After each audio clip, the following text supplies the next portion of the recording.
Welcome to the VIP section. When shit got real and everybody got to moving, of course my homeboys, they made some shit happen. They made sure I was decent. But outside of that, who popped some shit off? I don't fear no man that You know what? I may have those in the bag for you, so we may have to consider those. Okay, we need you to pick out your top 3. 1, 2, and Other than Freeway, I didn't know anybody else out of state property other than Freeway. We was in a group as kids. My wrist, so I used to put them on my wrist, and I'll dribble with them on my wrist. Have the strip shoes on the bottom of my feet, and once you take the ankle weights off your wrist, your arms are just flying all over the place. So then I used to have to keep dribbling so I could manage it, like how to get everything put together. And then after that, I took my ankle weights everywhere. I used to go to 5-star. They'll see me on the layup line with ankle weights right before the game. I'd take them off. So of course my arms is already like flying all over the place. And like I said, for me, it was like at that time, it was just like, everybody started doing different things. Dudes start rapping, other people start rapping. Like I said, my man Biz went to jail. So of course I just kept with it. And then, eventually, I was the last man standing. And like I said, once it got to 90, once it got to my junior year, 90, it was like 94, 95, then I knew I arrived. Like at that point, that's when I was coming to like Stepinac. I was going to New Rochelle, and people was like, yo, that's Shammgod, that's Shammgod. And then at that point, I loved that energy, like walking in the gym and people would be like, yo, that's Shammgod. So at that point, I always felt I had to put on the show. Like I always felt like I had to put on the show, like no matter what. And then damn sure until we became Stepinac. Yeah. So and then that's the funny thing, because I know the game you talking about when I came to Stepinac, that's when I was going through like a little phase, and everybody's like, well, he can't score, or he can't shoot, he can't do this. So then I would go to tournaments like Stepinac, New Rochelle, and I would start off just shooting all jumpers. Like I would just shoot all. That's jumpers. crazy. He said that because I said it seemed like he didn't want to cross nobody. All he was doing shooting. I used to shoot all jumpers because I was like, man, only thing people gonna always want me for is just dribbling. So I was like, man, I play ball. Like I used to be like, I'm not no sideshow. So I'll go to these tournaments, I'll be shooting jumpers, and then somebody will say something crazy, and then I go into like dribbling stuff, and then everybody be like, yo, he do got the crazy handle, yo, he got this and that. And like I said, man, it was those times is precious because and that's people, crazy because I remember saying that Stepinac. Like, damn, he can shoot too. Yeah, he was hitting him. He was hitting him shots. Yeah. So that's what people used to always be like, yo, he really can't shoot, because they were so caught up in me dribbling. So I used to go to certain tournaments and I'd be like, you know what, I ain't dribbling. I'm gonna just shoot. And then when people see me shoot, they're like, oh, he can shoot. Then people start talking trash, then I start dribbling. And like at that point, people used to always try to make like me and Steph a rivalry. But they don't know how close me and Steph was. So Steph used to always be like, yo, you gotta murder. Like Steph used to always put the battery in my back too. So like I said, at that point it was over. No, but these were one of the things I wanted to say was it was amazing how, even when I was talking with Reggie Freeman about the team that you guys had at Gauchos, with all those stars, how you was able to blossom.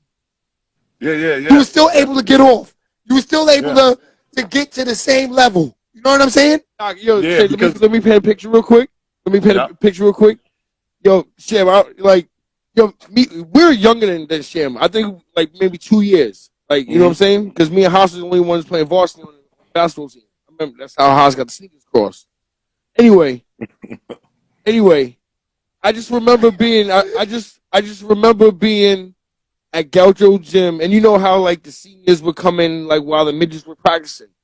So like we're in the middle of practicing, you were walking the gym. I'm gonna paint the picture exactly what I remember. You had the AV on, some sweats and some flip flops, the book bag. You had the big earrings. The big earrings in both ears. Facts. In both ears. Yeah. No, y'all were different, Sham. I'm telling you. And you would walk in the gym with a basketball, and somebody you would cross people with the book bag on, like you would do the sham with the book bag on, and that that one little thing is basketball players to this day. That's the look when you walk into the gym with the flip flops, and what's the first thing you do? You do the sham. Facts. Yeah, for real. Like that's the way you used to walk into the gym is how all basketball players walk into the gym now. Yeah, so that's what it's saying. Like you was just saying, like the thing is, it was like in the era I grew up in, even though we was competitive, like we had mad love for each other. You know what I'm saying? Thanks. And that's why it happened. So that's like even when I named that McDonald's American team, like I'm still close to those dudes right now. You know what I'm saying? Like those dudes is like family. So like we was always competitive with each other, but we just always had love because we always hung out. Like even like Reg was from the Bronx, he always was in Harlem or we in the Bronx. Reem was from the Bronx, he always was in Harlem or we was in the Bronx. So like it was just a genuine love. Like we wanted dudes to make it. So it was like it was just that like that sincere love. Like some people say humble or this, but it was just that sincere love. Like you really wanted dudes to make it. You wanted everybody to shine, like whether you was on the court or not. Because it was a time I wasn't on the court and I was happy for dudes. So then when I got good and stuff, dudes was happy for me. So it's just like now, like when stuff happened and people see like the way the world act towards me and all that, I'm like, cause they all grew up with me. You know what I'm saying? Like all the people that cheer for me, they all grew up with me. So they more like family than fans or anything because they grew up. They was in the trenches with me. They done seen me like go from here to here to here. You know what I'm saying? They done seen me get drafted and not go well to me coming back to doing what I'm doing now. And of course, it's mad love. You know what I'm saying? Facts. Didn't you used to wear the headband with the one sleeve? Yes, all the time. The one sleeve was him. Okay. Yeah. Did you? I just want Sham, we fans, my nigga. Yo, did you know? Facts. No, I'm seriously. Like, did you know? Like what you was doing while you was doing it, that it was gonna become something that everyone like. AAU from after you did that, anybody walked in the gym with a headband and one sleeve, like, oh, he think he got a handle. Like, you know what I'm saying? Like, Facts. Yeah, but these guys, and one guy took that whole look. These guys, if this was now, they would have had big NIL deals. Definitely. You know what I mean? Let's be for real. They were just as famous as the rappers. So did you know? Really, Sham? Did you know you was creating a look, or was that just your look? Nah, like, that's what I said. That's why I said the most thing I'm proud of the most is, and I tell people all the time, I'll be like, I have no choice but to be humble and all that because everything happened organically. Facts. You know what I'm saying? Like I never jumped on TV and said, yo, I got the Shammgod move coming out and all this and that. You ain't pay for promo. You ain't do none of that. No marketing. Like I walked to a park one day. This is no lie. After the NCAA tournament, I come home. I'm thinking about, should I stay? Should I leave? You know what I'm saying? I'm like, should I stay? Should I leave? And at that time, as all kids our age in that era, we made the decisions. The parents ain't really make the decisions. You know what I'm saying? Because my mom's like, oh, he doing some basketball stuff. That's cool, whatever. It wasn't like how the kids is now, where it's like you got the whole marketing team, the family, the aunts, the uncles, the grandmothers. Everybody know about ball. So at this point, I'm making the decision. I'm like, man, should I stay? Should I leave? I go to 145th Street Park. This is no lie. I go, put my hand on the gate. I'm looking through the gate. I'm seeing kids playing. I'm like, man, I remember I used to be in this park every day. Like, I'm just laughing. And one of the kids turned and did the move, and he's like, yeah, I told you I was going to sham you and all this other stuff. And I'm like, what are they talking about? And then the other kid's like, that wasn't no Shammgod. That wasn't no Shammgod. But I'm just sitting there watching. And then, like I said, after that, it just was like wildfire. Yeah. You know what I'm saying? So I got to give shout out to my pops because, like I always say, I know I make a joke about it, but I honestly believe that if my name was Frank or Al or something like that, it wouldn't be as cool as saying I'm doing the Al or the Frank or whatever. And they don't understand that the name alone. Shout out to In the Moment. Facts. Yeah, exactly. Name So alone like, just sound like yo goes on. this Yeah. yeah. The So name it's like, alone. you know what I'm Not saying? just- And then it's like, you know what I'm saying? It's like, it's crazy. It's crazy. And then like people don't even understand, like, you know, and that's why I said it's so organic the way stuff happened, because like people don't even know, like I said, I'm a 5. Most people know I'm a 5% and stuff like that. So like people don't even understand, like my name means savior to thyself, one who's worthy of greatness. You know what I'm saying? So it's like when all the stuff just come full circle, you know, because even when I was young, I didn't understand it. You know, because like even when I was young in elementary school in Brooklyn, I would never even let people know my name was my first name was God. I used to always say Shammgod Wells because of my mom's.